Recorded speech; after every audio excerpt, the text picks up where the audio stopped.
Recent డేస్లో చాలామంది అరుణాచలం టెంపుల్కి వెళ్తున్నారు. అసలు అందరూ ఈ టెంపుల్కి ఎందుకు వెళ్తున్నారు, ఈ టెంపుల్ హిస్టరీ ఏందనేది కంప్లీట్గా నేను మీకు ఎక్స్ప్లెయిన్ చేస్తాను. అయితే మన భారతదేశంలో చాలా ఫేమస్ టెంపుల్స్ ఉన్నాయి. అందులో one of the famous temple Arunachalam. ఈ టెంపుల్ అసలు పేరు అరుల్మిగు అరుణాచలేశ్వర టెంపుల్. భారతదేశంలో పంచభూతాలని రిప్రజెంట్ చేస్తూ పంచభూత లింగాలు ఉన్నాయి. అందులో అగ్నిలింగం ఈ అరుణాచలం టెంపుల్లో ఉంటుంది. ఇక్కడే అరుణాచల కొండ కూడా ఉంటుంది. అందరూ దీన్నే శివునిగా భావించి కొండ చుట్టూ ప్రదక్షిణలు చేస్తారు. అయితే ఈ టెంపుల్ ఎలా వచ్చిందో తెలుసుకుందాం ఫస్ట్. అయితే ఒకసారి బ్రహ్మ విష్ణుమూర్తి ఎవరు గొప్ప అని అనుకున్నారంట.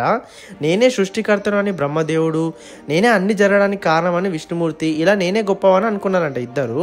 అయితే మధ్యలో శివుడు ఒక స్తంభంలా వచ్చి ఈ జ్యోతి స్తంభం ఆది అంతము తెలుసుకొని రండి అని ఇద్దరికి చెప్పారంట. అయితే విష్ణుమూర్తి ఏమో ఆదిని తెలుసుకుందామని భూమి లోపలికి వెళ్ళారంట. బ్రహ్మదేవుడేమో అంతం కోసం పైకి వెళ్ళారంట.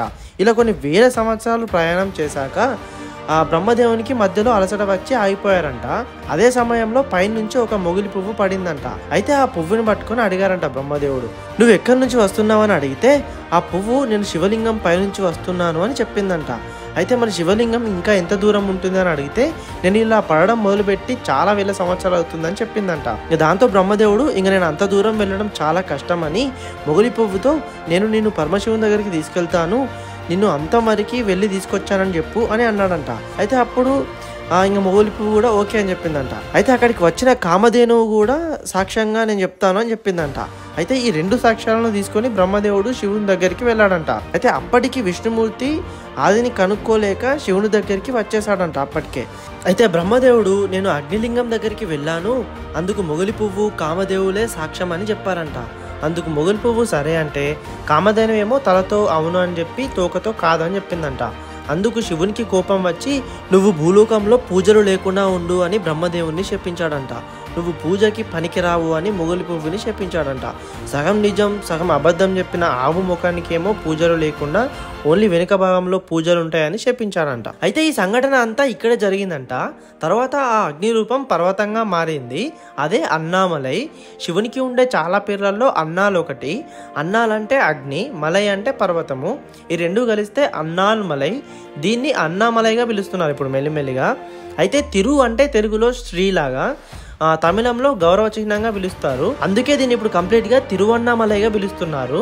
అయితే పర్వతంలా మారిపోయిన శివునికి ప్రజలు పూజ చేయడం చాలా కష్టం కాబట్టి అందరు దేవుళ్ళు అడిగితే మళ్ళీ శివలింగంగా మారిపోయి గుట్ట నుంచి ఇక్కడ అగ్నిలింగంగా మారిపోయారంట. అలా ఇక్కడ అద్భుతమైన ఆలయం, ఒక 300 పుణ్యతీర్థాలు, అందమైన ఊరు కూడా ఏర్పడింది. తర్వాత యుగాలు మారిన కొద్దీ ఈ ఆలయంలో చాలా చేంజెస్ వచ్చాయి. మెయిన్గా చోళ రాజులు పరిపాలించే టైంలో చోళ డైనాసిటీలో చోళ రాజులు అందరూ శివభక్తులు కాబట్టి ఈ టెంపుల్ని చాలా డెవలప్ చేశారు. అయితే తంజావూరులో ఉన్న బృహదేశ్వర ఆలయం కన్నా పెద్దగా ఉండాలని గోపురం దానికంటే ఒక అడుగు ఎత్తులో, అంటే 217 అడుగు ఎత్తులో పెద్ద గోపురాన్ని నిర్మించారు. ఈ గోపురానికి 11 అంతస్తులు ఉంటాయి.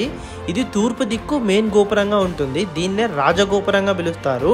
దీన్ని 1509 నుంచి 1529లో శ్రీ కృష్ణదేవరాయలు గారు కట్టించారు.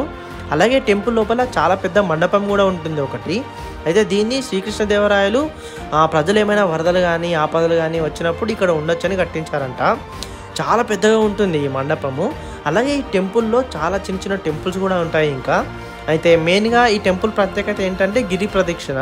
అరుణాచలం టెంపుల్కి వచ్చిన వాళ్ళు గిరి ప్రదక్షిణ చేస్తే అన్ని పాపాలు పోతాయని నమ్ముతారు. అందుకనే చాలామంది చాలా దూరం నుంచి వచ్చి ఇక్కడ గిరి ప్రదక్షిణ చేస్తారు. గిరి ప్రదక్షిణ చేసేటప్పుడు ఇక్కడ 8 లింగాలు కనిపిస్తాయి. మధ్య మధ్యలో ఒక్కొక్క లింగాన్ని దర్శించుకుంటూ గిరి ప్రదక్షిణ చేస్తారు. ఇక్కడ ఇంకా చాలా టెంపుల్స్ కూడా ఉంటాయి. ఇవన్నీ చూస్తూ గిరి ప్రదక్షిణ చేస్తారు అందరూ. ఈ గిరి ప్రదక్షిణ దాదాపు 14 కిలోమీటర్లు ఉంటుంది. చెప్పులు లేకుండా కంప్లీట్గా 14 కిలోమీటర్స్ నడవాల్సి ఉంటుంది. ఇది మెయిన్గా మనం మార్నింగ్ టైంలో ఈవినింగ్ టైంలో నడవచ్చు, ఎందుకంటే రోడ్ ఉంటుంది కాబట్టి మనకు ఆఫ్టర్నూన్ టైంలో కాళ్ళు కాలుతాయి. సో మార్నింగ్ కానీ ఈవినింగ్ కానీ వెళ్తే బాగుంటుంది. అయితే ఈ గిరి ప్రదక్షిణ అయ్యాక మనం టెంపుల్ లోపలికి వెళ్ళి దర్శనం చేసుకోవచ్చు. మనం మెయిన్ టెంపుల్ లోపలికి వెళ్ళక ముందు మనకి చాలా టెంపుల్స్ కనిపిస్తాయి ఇక్కడ. అవన్నిటిని దర్శించుకున్న తర్వాతనే మనం టెంపుల్ లోపలికి వెళ్ళాల్సి ఉంటుంది. అయితే ఇక్కడ ఏమేమి టెంపుల్స్ ఉంటాయి అండ్ గిరి ప్రదక్షిణ ఎలా చేయాలి, రమణ మహర్షి ఆశ్రమము, అసలు ఈ తిరువణమలైకి ఎలా వెళ్ళాలి అనేది కంప్లీట్గా నేను ఒక వీడియో చేసి పెడతాను. అది అస్సలు మిస్ కాకండి. మీరు ఈ తిరువణమలైకి వెళ్ళారా, వెళ్తే మీకు ఎలా అనిపించిందో కామెంట్ చేయండి. ఈ వీడియో మీకు నచ్చినట్టయితే మీ ఫ్రెండ్స్ అండ్ ఫ్యామిలీకి షేర్ చేయండి.